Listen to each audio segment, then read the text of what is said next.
A lo largo de la historia ha habido misterios que el ser humano no ha sido capaz de explicar. Pero la tecnología nos conduce hacia nuevas teorías, y esta investigación intentará descifrar las cuestiones más desconcertantes de nuestra era. Misterios sin resolver. 2500 años antes de Cristo.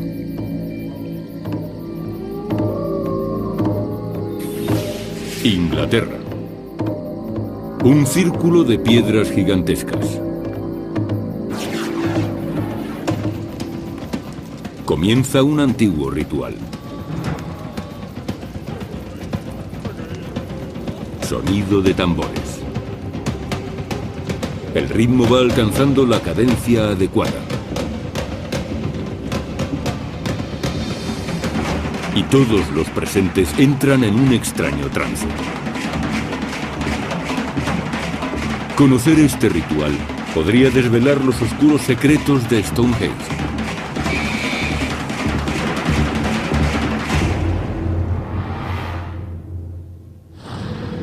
Stonehenge.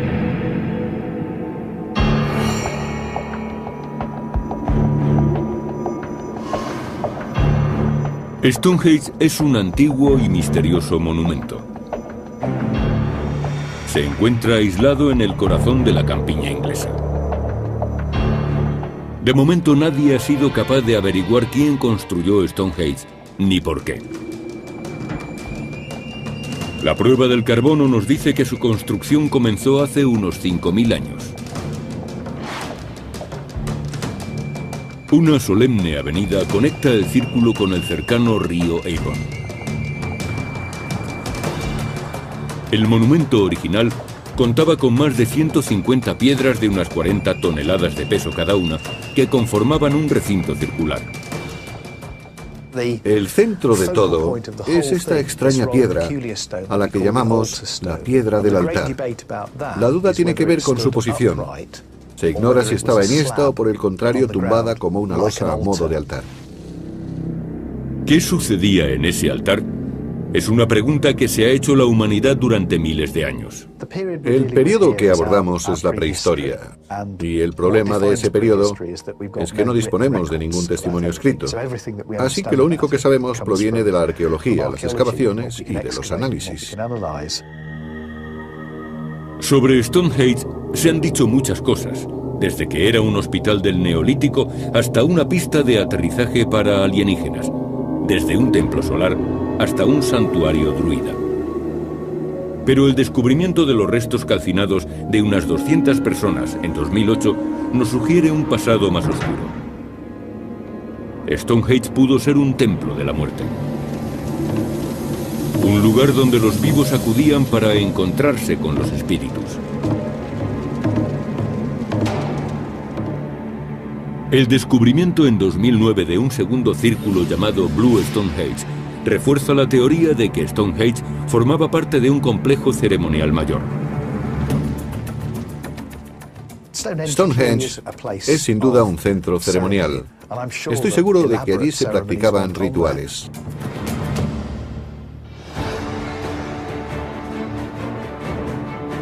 Trataremos de averiguar en qué consistían esas antiguas ceremonias. Un eminente arqueólogo investigará las circunstancias de la muerte de este hombre. Le lanzaron 4 o 5 flechas como esta. Las pruebas podrían hablar de uno de los rituales más oscuros, el sacrificio humano. Nuestra investigación intentará aclarar si Stonehenge era un templo de la muerte. Hasta hoy, los investigadores han estudiado la forma física de Stonehenge, pero no cómo sonaba. El equipo de investigación usará instrumentos musicales antiguos para recrear rituales prehistóricos dentro del círculo. Quizá aquellas ceremonias sirvan para invocar a los muertos y considerarlos presentes. La investigación revela que el ritmo repetitivo de un tambor puede disminuir la frecuencia de las ondas cerebrales. En este estado se puede llegar a creer o sentir una presencia asociada a lo espiritual. El equipo científico usará un escáner cerebral para comprobar si el sonido puede alterar los estados de conciencia.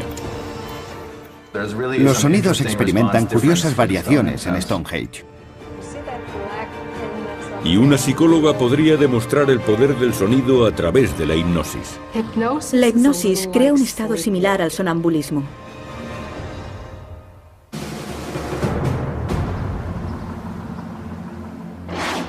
Stonehenge, suroeste de Inglaterra. El equipo de investigación se ha desplazado hasta Stonehenge para averiguar qué pueden revelar los sonidos acerca de los rituales que allí se celebraban.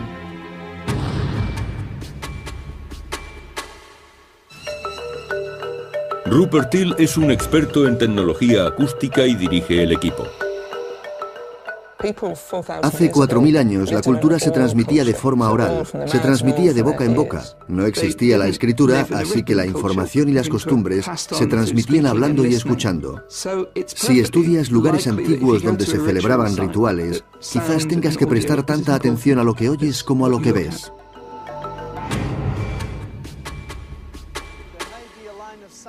Bruno Facenda es un experto en el análisis de información acústica. La singular construcción de Stonehenge ofrece algunas claves. Lo más sorprendente de este sitio son las propias piedras. Por un lado son rugosas y por el otro están curvadas, y esto último les confiere intencionadamente propiedades acústicas. Los estadios y teatros tienden a la forma circular desde hace unos 2000 años con el fin de que reverbere y se concentre el sonido. Entre las primeras estructuras construidas con esa pretensión se encuentran los anfiteatros romanos del siglo I a.C. Si Stonehenge se construyó con tal intención acústica, se habría adelantado a las construcciones romanas en más de 2000 años. La idea es medir las propiedades acústicas de la piedra, observar cuánto sonido es capaz de reflejar. Si las piedras son capaces de reflejar un eco potente, producirán alteraciones del ritmo dentro del círculo. Lo que hace que el sonido sea tan poderoso en un marco como este es que el ritmo se duplica y multiplica. Y el rebote predispone a nuestra mente a sincronizarse con la música.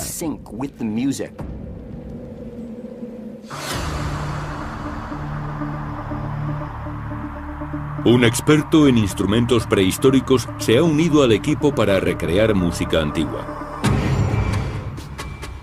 Usa reproducciones de tambores de hace unos 4500 años, descubiertos por arqueólogos en Europa. Un micrófono multidireccional de alta sensibilidad y una grabadora digital de audio medirán la respuesta del entorno. Estos tienen la base decorada. Probablemente esa parte quedaría a la vista. Quizá se lo ponían al hombro.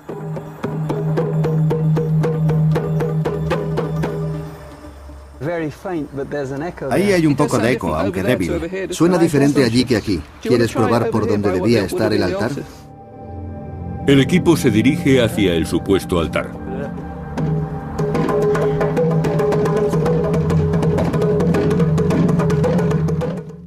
Sí. Hay un eco más pronunciado. ¿Podemos probar con dos? Sí, por supuesto, empieza tú.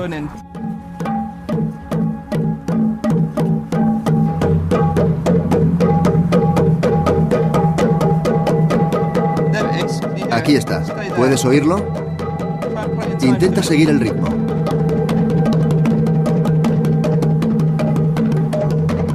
Cuando Till y Wyatt tocan acompasados, las piedras parecen devolver el sonido.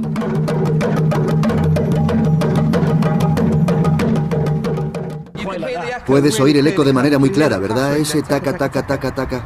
Parece como si al tocar, el espacio amplificase los sonidos. El equipo mide la frecuencia con la que están obteniendo más eco. Estamos trabajando sobre una frecuencia muy baja que no puedes oír a menos que toques a un ritmo determinado.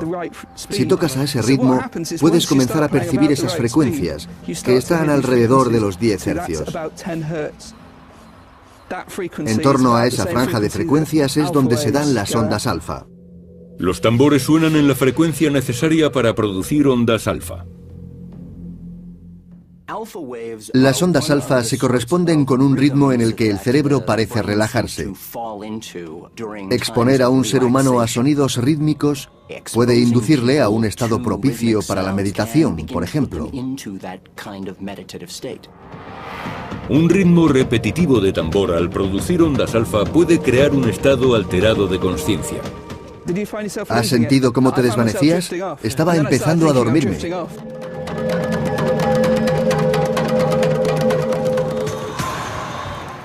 Pero el sonido no es el único objeto de estudio en Stonehenge. Los huesos hallados bajo tierra pueden desvelar una historia siniestra. De hecho, hay puntas de flecha incrustadas en los huesos.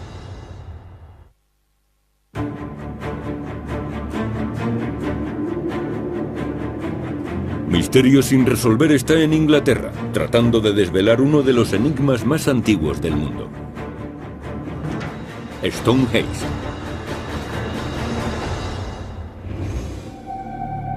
Los historiadores creen que su construcción comenzó alrededor del año 3100 a.C. Pero continuó durante 1400 años, ya que el monumento era heredado por la siguiente generación.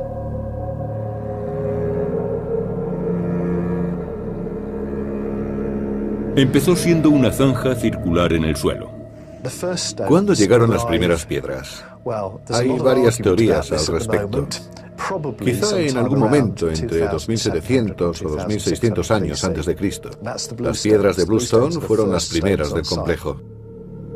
Sorprendentemente, las piedras de Bluestone provienen de las colinas de Preseli, en Gales, a más de 200 kilómetros de distancia. Quienes construyeron esto debieron tener un motivo importante para hacerlo. Debió ser un compromiso verdaderamente monumental. Muchas de las piedras proceden de Gales, así que su transporte para gente que no había descubierto la rueda tuvo que suponer una dificultad inmensa.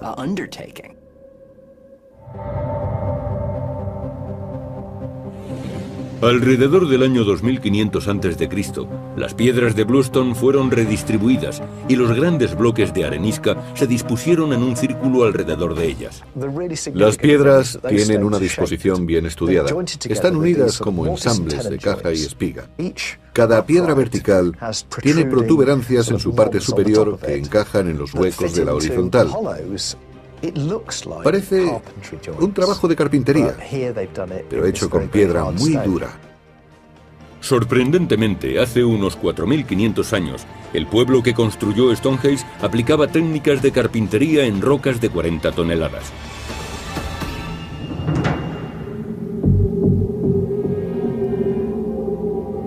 Parece que el monumento fue misteriosamente abandonado en algún momento después del año 1000 a.C.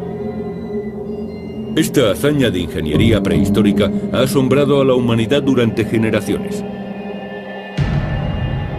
Al comienzo de la Edad Media existía la creencia de que el legendario mago Merlín había construido Stonehenge con la ayuda de gigantes. En el siglo XVII se pensaba que era un templo romano.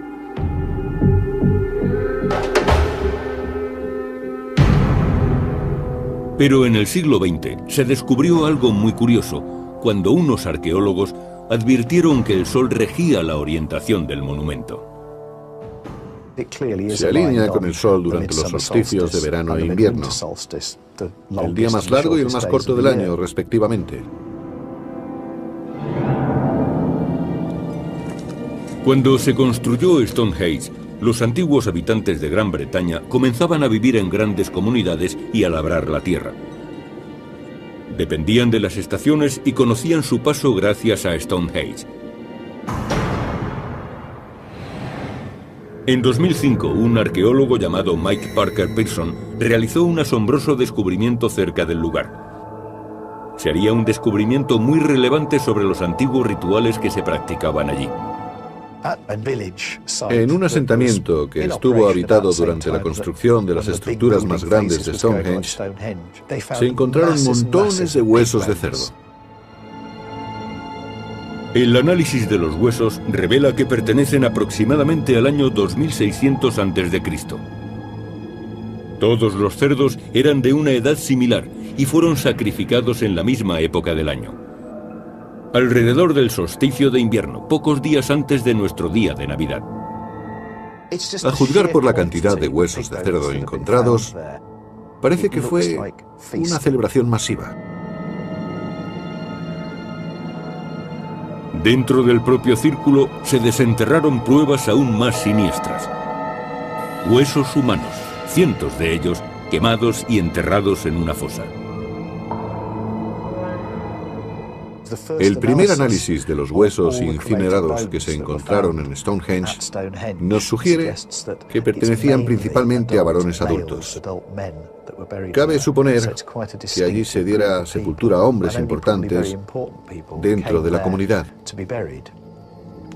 Los huesos se sitúan en la prehistoria. Algunos expertos apuntan que los rituales podían hacerse en honor a los muertos de una antigua dinastía gobernante. Pero, ¿cómo eran esos rituales?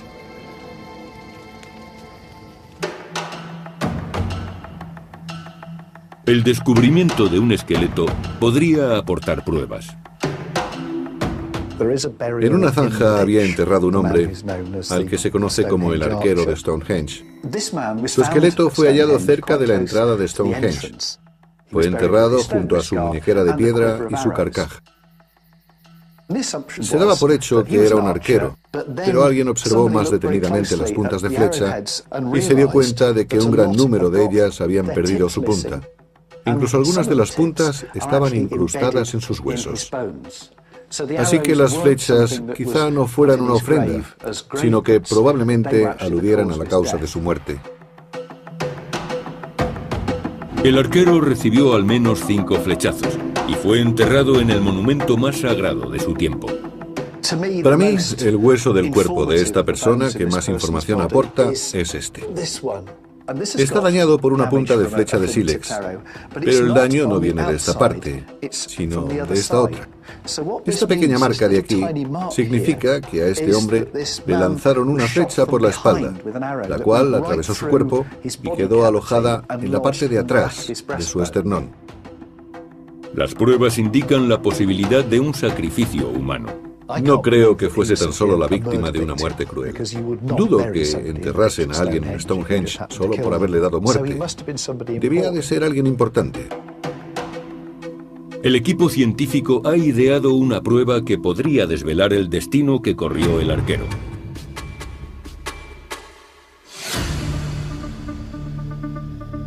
Barry Keegan es un experto en tecnología primitiva.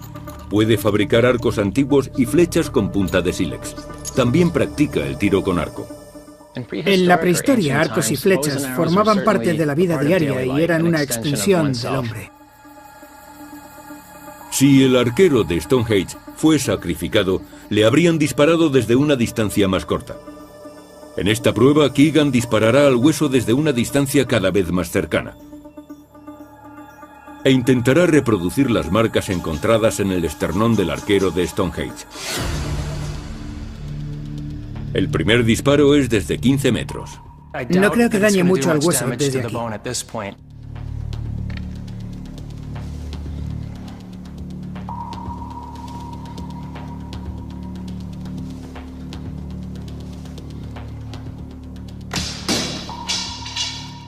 Creo que le he dado. Keegan tiene razón. La flecha apenas causa daño a una distancia de 15 metros. Cuanto más nos acerquemos, mayor será el daño. El siguiente disparo es desde 12 metros.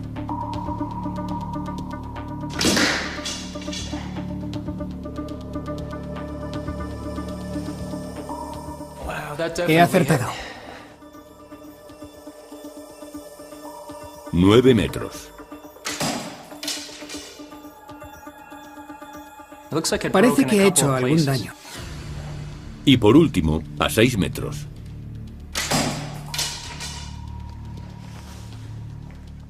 Vaya, no queda nada de esa punta. Hay una profunda marca justo ahí. Esta muesca se parece mucho a la del esternón del arquero de Stonehenge. Este disparo es desde 12 metros y este desde 6. La punta de flecha de sílex era bastante eficaz, era muy cortante, cortaba casi como un cuchillo de carne. A 6 metros esta flecha era suficiente para matar, así que probablemente no fuese un accidente. Esa es más o menos la distancia entre un reo y un pelotón de fusilamiento. Además, otras pruebas sugieren que le dieron muerte. Si observas detenidamente los huesos y el ángulo de penetración de algunas flechas, podemos comprobar que el arquero se encontraba reclinado o caído en el suelo. Si hubiera estado en pie, habría sido imposible que recibiera una flecha desde ese ángulo.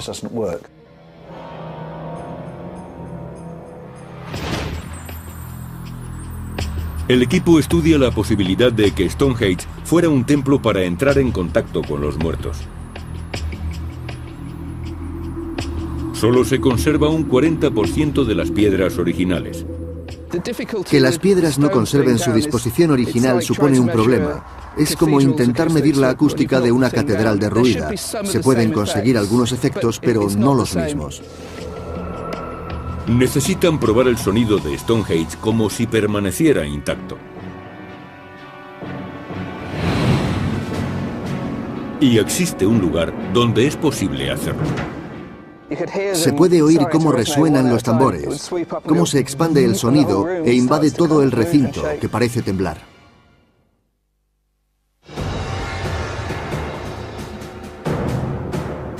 En Misterios sin resolver, investigamos si Stonehenge pudo ser un templo para comunicarse con los muertos.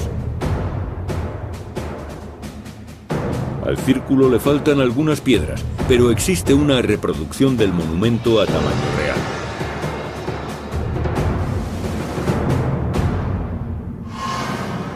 Se encuentra cerca del río Columbia, en Mary Hill, Washington. El industrial Sam Hill lo construyó en honor a los compatriotas caídos en la Primera Guerra Mundial. Es la réplica más aproximada al Stonehenge de hace 4500 años. La teoría de nuestro equipo es que la ceremonia de los tambores podía inducir al trance a los presentes.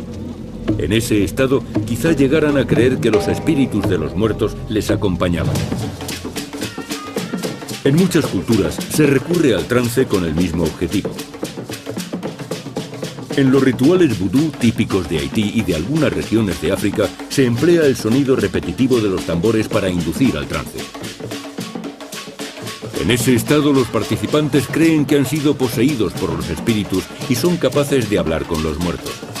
Muchos expertos creen que el sonido de los tambores pueden crear estados de conciencia alterados.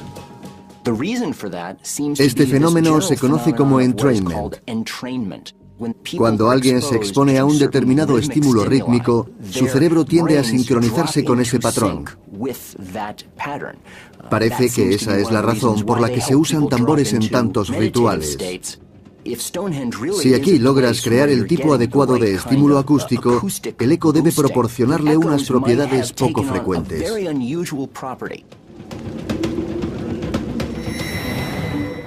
El equipo cree que en Stonehenge se amplificaban los ritmos de la percusión, aumentando su efecto en el cerebro humano. Desde hace unos 3000 años nadie ha podido oír cómo sonaba, pues se ha conservado solo parcialmente, así que ahora solo podemos hacernos una idea.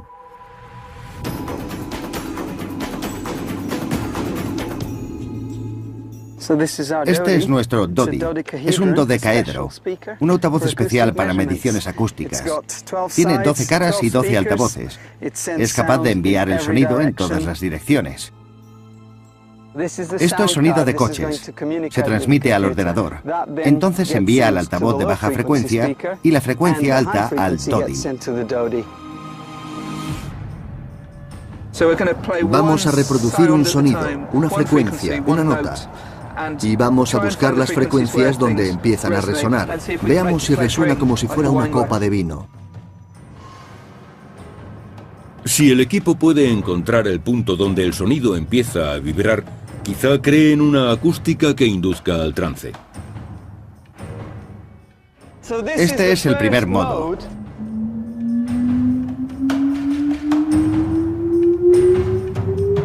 Están barriendo las frecuencias de sonido llamadas modos. Segundo modo. 54,5. Los 3 primeros modos no ofrecen el efecto buscado. Ese debe ser el modo 4. En el cuarto modo encuentran algo diferente.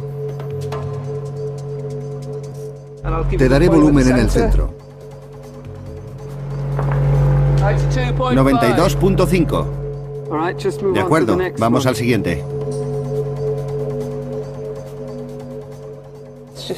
Es increíble, son 4,3 metros. 61. De acuerdo. Me he desplazado 1 metro y aquí tenemos 75 decibelios. Prácticamente se dobla el volumen moviéndose 1 solo metro. En lugar de ir apagándose, va creciendo. 79, 81... Da la impresión de que no disminuye el volumen del sonido al alejarnos de los altavoces. Este gráfico representa cómo viaja el sonido desde el centro del círculo hacia sus bordes. Los picos nos muestran dónde es más fuerte y los surcos dónde se hace más débil. El sonido recorre este lugar de manera casi mágica. Se mueve de un modo poco convencional.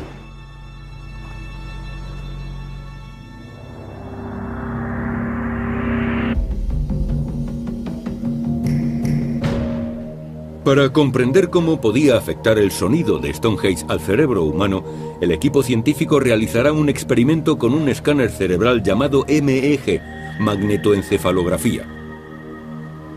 Mide los campos magnéticos producidos por la actividad eléctrica en el cerebro.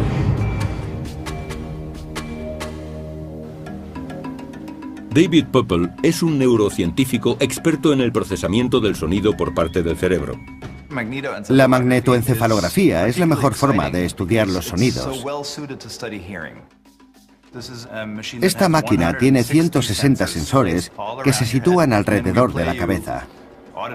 El voluntario escuchará material sonoro y se grabará la actividad cerebral que experimente mientras permanece tranquilamente tumbado. Poeppel aplica 2 tipos de sonidos a un varón de 42 años. Uno de los sonidos simula música de tambores en Stonehenge.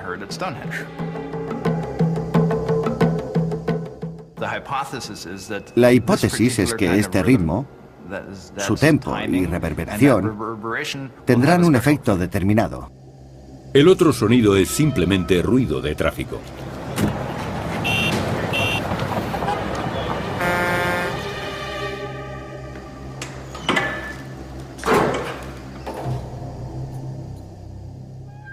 Estamos listos para reproducir los sonidos. Primero el de Stonehenge.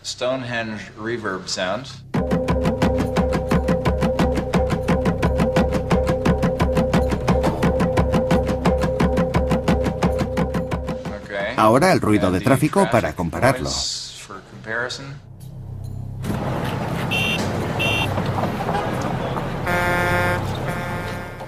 Wayne, ¿oyes bien los sonidos? Perfectamente. El voluntario escucha 50 veces cada sonido. Utiliza un mapa del cerebro y un gráfico de frecuencia para medir la respuesta. Tan pronto como oye el primer sonido, sea el tráfico o un tambor de Stonehenge, la actividad cerebral se graba inmediatamente. El tiempo que tarda el cerebro en reaccionar al sonido es aproximadamente 1/10 de segundo. El panel superior recoge los sonidos de Stonehenge y el superior los sonidos de la calle. Mira estas 3 ondas de activación del ruido de tráfico. Arriba y abajo, arriba y abajo, arriba y abajo. Esto no ocurre con los sonidos de Stonehenge. Estos mantienen una regularidad. Es el boom boom, un ritmo. Dicha regularidad provoca una respuesta del cerebro. El ruido de tráfico hace que el sujeto tenga que esforzarse para identificar los diferentes sonidos. Provoca una mayor actividad cerebral. Cuando el sujeto escucha el sonido de Stonehenge, su cerebro se ajusta rítmicamente a los golpes de tambor. Esta regularidad se refleja en la respuesta cerebral. Eso es el entrainment. La conclusión de que el sonido de Stonehenge hace que el sujeto se relaje, que entre en una especie de trance. En Stonehenge, el equipo está a punto de recrear los primitivos sonidos que allí se escucharon.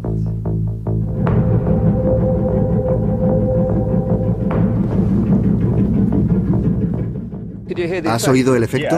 Sí, es alucinante.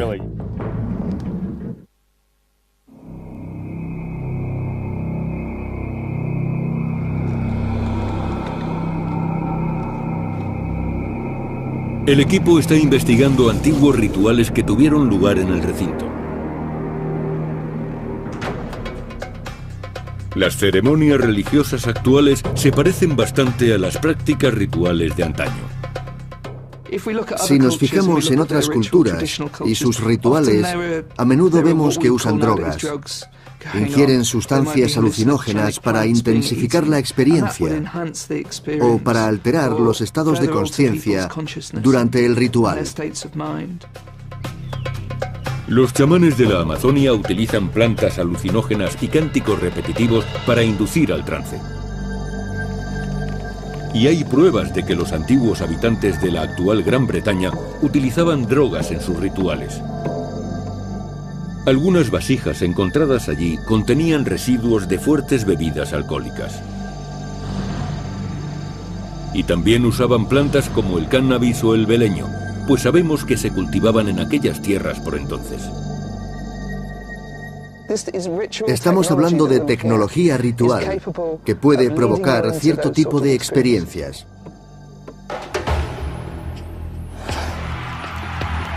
La cultura moderna no ha olvidado los antiguos rituales.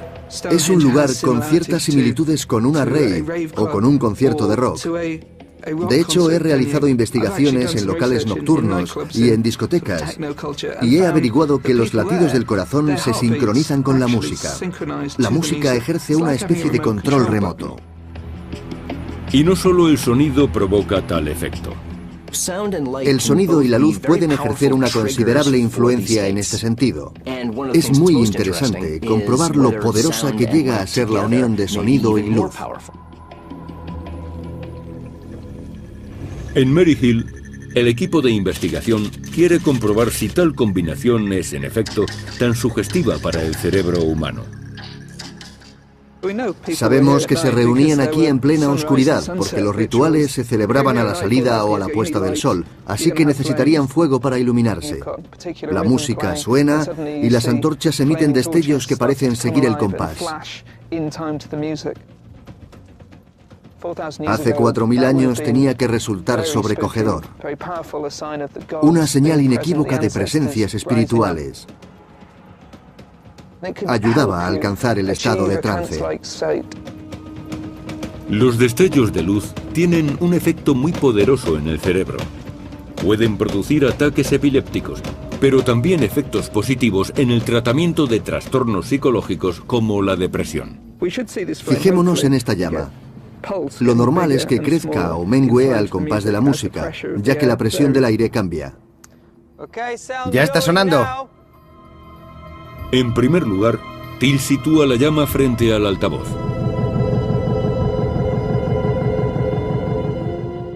De manera que la luz parpadea como un estroboscopio al compás de la música. El sonido produce ondas de aire que mueven la llama. Ahora vamos a comprobar si lo de la llama también ocurre al otro lado del círculo. Si Till está en lo cierto, el eco de las piedras hará que la llama se mueva al compás de la música, incluso cuando esté lejos de la fuente de sonido. Esta vez alto y claro, Bruno. Es lo más alto posible.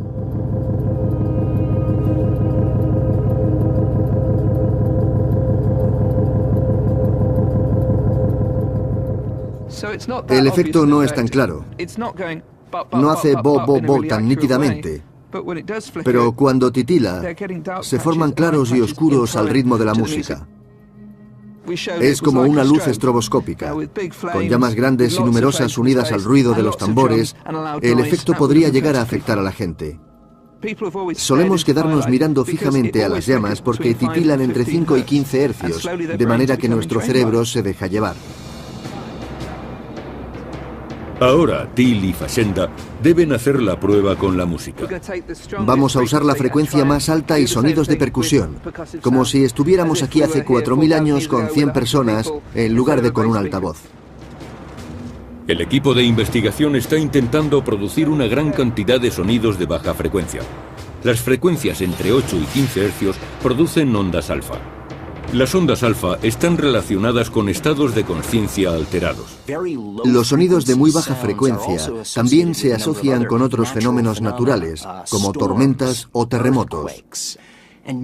Quizá es por eso, por lo que cuando se usa este tipo de ritmos en rituales religiosos, la gente experimenta una sensación de sobrecogimiento.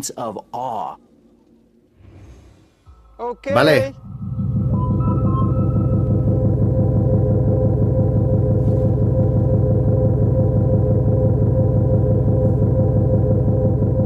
Los golpes de tambor crean un ritmo reverberante y muy poderoso.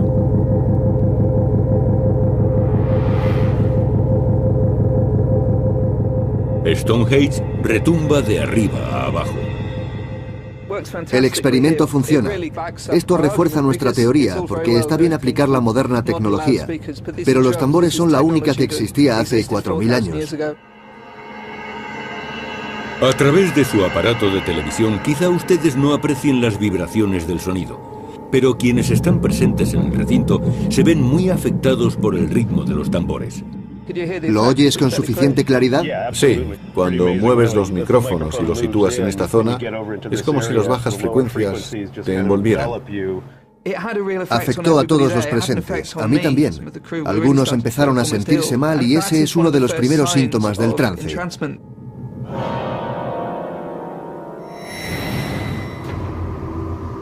El trance es muy parecido a la hipnosis y ambos se basan en el sonido para provocar estados de conciencia alterados.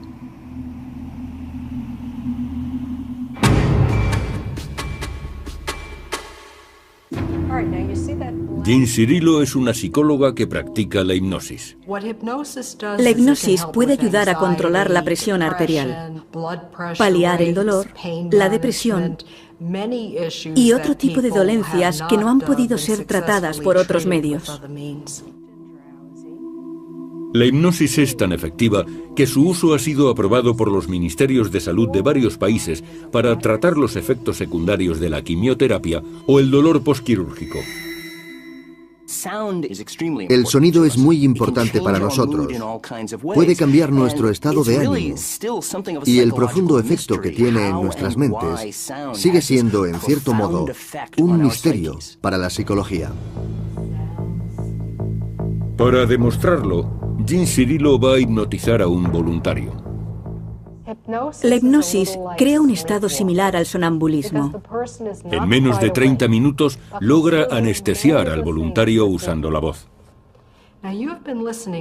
Cirillo demuestra entonces cómo puede manipular la mente del hipnotizado. Quizá no te hayas dado cuenta de que hay un mosquito por aquí. Se ha posado en tu mano, puede que te pique. No te gusta este mosquito. El efecto es evidente.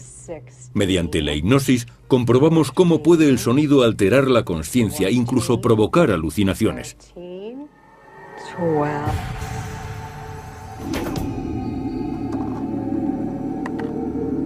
El equipo ha recogido y analizado todos los datos. Ahora, por primera vez en 4000 años, se puede estudiar el efecto que los rituales pudieron tener en nuestros ancestros. Podemos usar cualquier sonido. Puede ser mi voz o una reproducción de un tambor de hace 4000 años y probar cómo sonaba allí.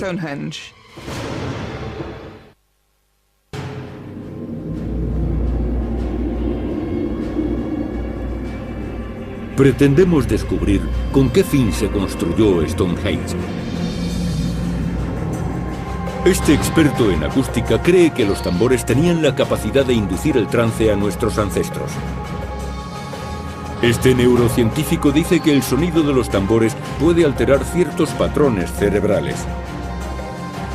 Y este arqueólogo cree que podrían haberse practicado sacrificios humanos en Stonehenge.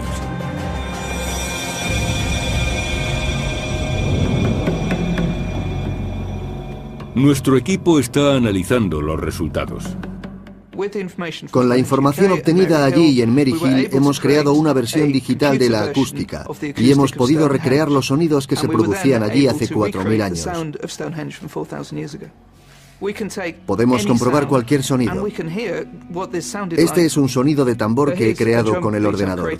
Somos Simon y yo tocando los tambores, tocando reproducciones de tambores de hace 4.000 años encontrados en Europa.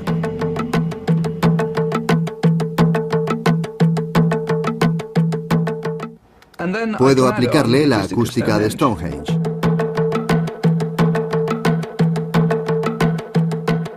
Esta es la primera vez en 4.000 años que alguien ha sido capaz de experimentar los sonidos ceremoniales que se escuchaban en Stonehenge.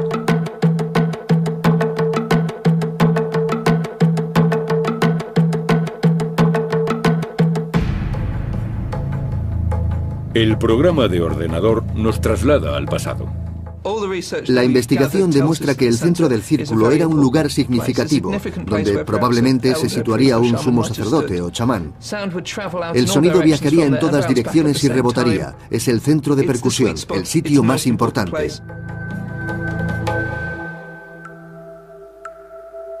Los datos sugieren que los tambores se situarían alrededor de la gente. Oímos un eco y sospechamos que probablemente ese sería el mejor lugar para tocar el tambor. Y aquí podemos ver la reproducción digital de la reverberación de los bordes.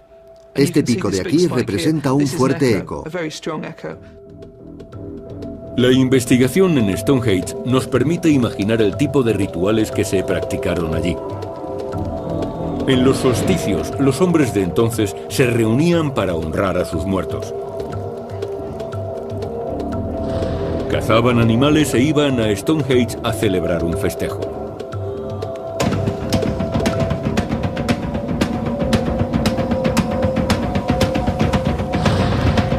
Un chamán dirigía la ceremonia desde el centro del círculo.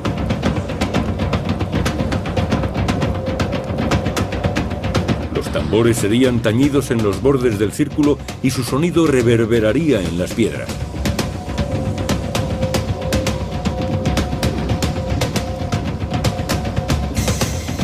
El sonido de los tambores llevaba al trance a los presentes y les ayudaba a comunicarse con los muertos.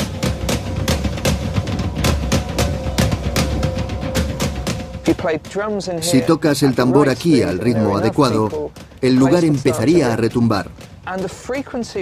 Las ondas alfa producidas por esa frecuencia de sonido afectarían al cerebro de los presentes y les inducirían al trance.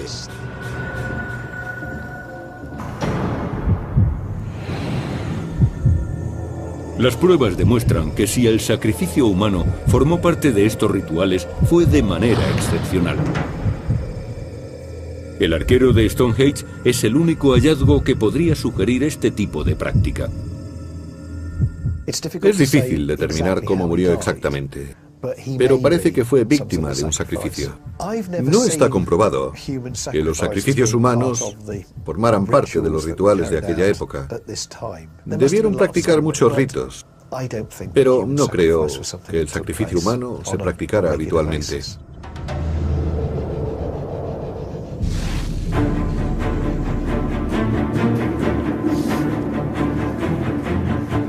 Misterio sin resolver ha hallado inquietantes pruebas que relacionan a Stonehenge con la muerte. El equipo científico ha demostrado que los sonidos rítmicos pueden provocar estados de conciencia alterados. Y ha investigado qué tipo de rituales se practicaban entre estas piedras.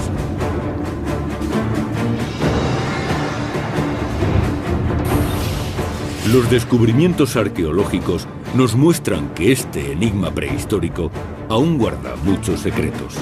Hay muchos misterios que no podremos desvelar, salvo que alguien invente la forma de viajar en el tiempo y podamos volver al pasado y ver e interrogar a las gentes de entonces para saber por qué construyeron lugares como este. ¿Y cómo lo hicieron? Hasta que alguien invente esa máquina del tiempo, nunca tendremos las respuestas. De hecho, eso es lo fascinante.